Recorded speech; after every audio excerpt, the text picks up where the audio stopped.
প্রথমে আমি একটি কড়াই নেব, কড়াইয়ে পরিমাণ মতো তেল দিয়ে দেব। তারপর 2 টুকরো মাছ আমি ভেজে নেব। এপাশ ওপাশ করে মাছগুলো আমি উল্টে পাল্টে ভেজে নেব। মাছগুলো আমার ভেজে নেওয়া শেষ। এবার আমি একটি বাটিতে তুলে নেব।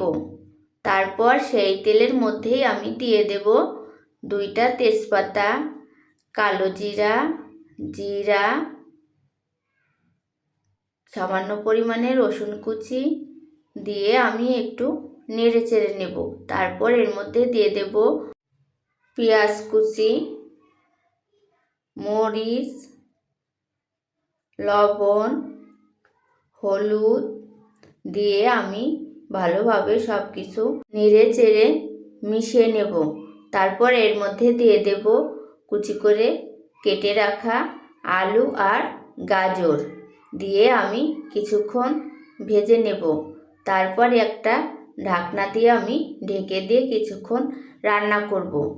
তারপর এর মধ্যে দিয়ে দেব সেই ভেজে রাখা মাছগুলো দিয়ে আমি ভালোভাবে নাড়াচাড়া করে রান্না করব।